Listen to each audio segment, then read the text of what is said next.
everyone! Today we're working on a bridal gown, another one that needs alteration. So this gorgeous gown right here, it's a size bigger, so it needs a little bit of resizing overall.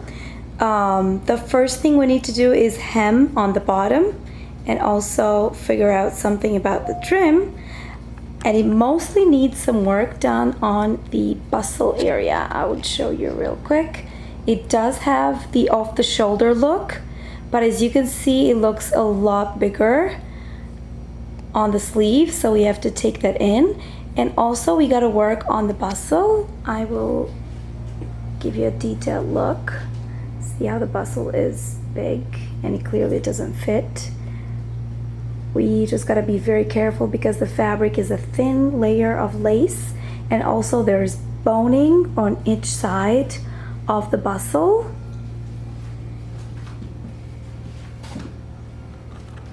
So we're gonna go right here over at this edge to take it in a little bit. We're gonna keep you posted on how the alteration go. Now we're pinning and marking all the areas when it needs alteration and how much it does need based on the fitting that we just did. So I will show you real quick. This is the area that needs to be taken in, and it's the same amount on both sides. And now I'd like to show you the sleeves. See how it's a little bigger than it should be, and it kind of falls way off on the sleeve, so she just wants it to stay still right where it's supposed to be. Slowly pinning everything so we'll know which is our area of alteration, and it's this one right here. You can see how the bustle is big overall. Got this gorgeous lace detail and white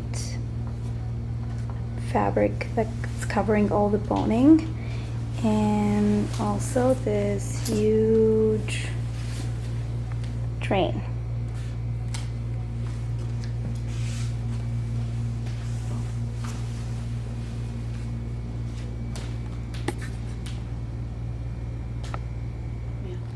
Now we're working with the top, resizing it. The first thing we did was start with the sleeves, took the stitches apart,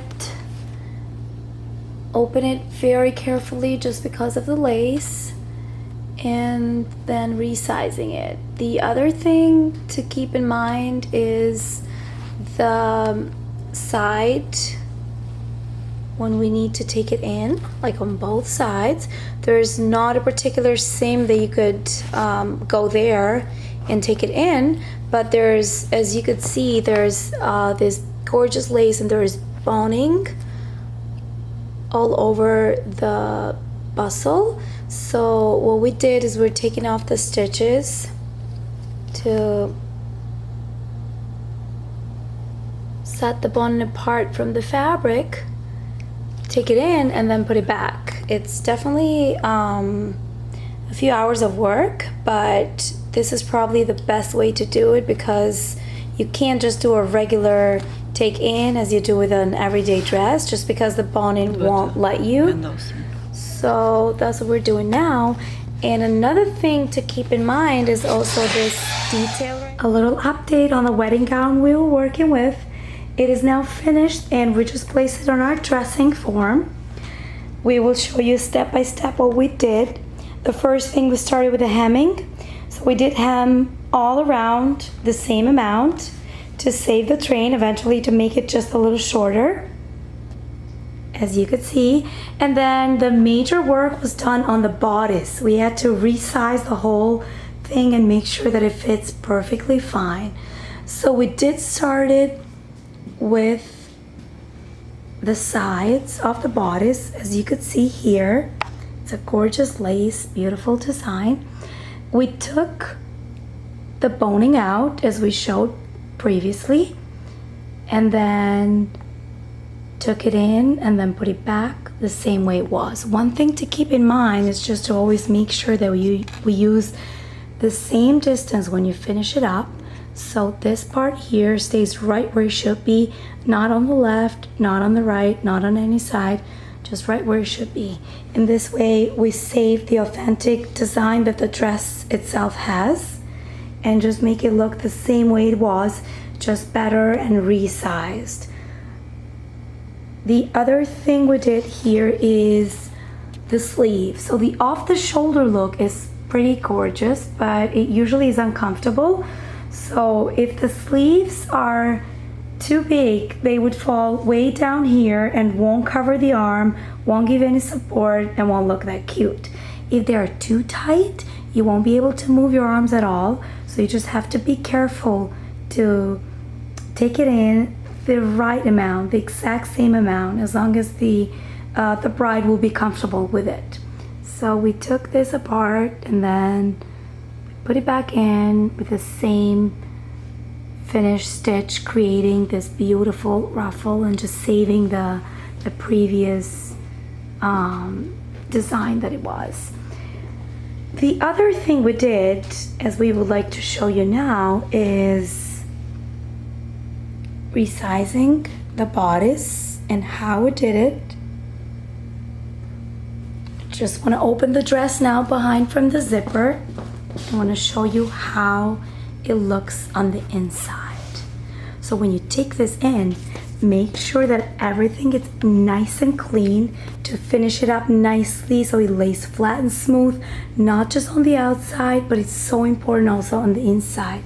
Everything is nice and flat here, as you could see, just because if you leave any sort of trim or thread or extra fabric, just because of this thin lace, it will definitely show on the front, and this is something that you don't want to happen. So make sure it's all finished nicely. The other thing we did is we added bra cups for a little more support. It came in with built-in bra cups, and these are the original ones, and on top you see how we matched the same color as the one that were there to create a little more support and make the bust fits better. And with this extra strong built-in bra cups, the bride doesn't need to worry about wearing a bra because sometimes it's just impossible to find a comfortable strapless bra. And another detail that I would like to show now is while we took in the whole dress, this extra fabric right here, it just doesn't look right because it was meant to be for like a bigger waist. So we make sure we took out all the extra fabric, make it lay flat nice and smooth. We have to reopen the whole part of the zipper here and take this ribbon out and then put it back in the exact same way that it was. And now it just fits perfectly fine, and it looks just like the right size and just the same way that it did before. So you make sure you save all the original details that the dress came in with, because nobody wants a dress that looks different just because it was taken in or with unmatching panels or anything like that. And she'll be ready to go on our big day.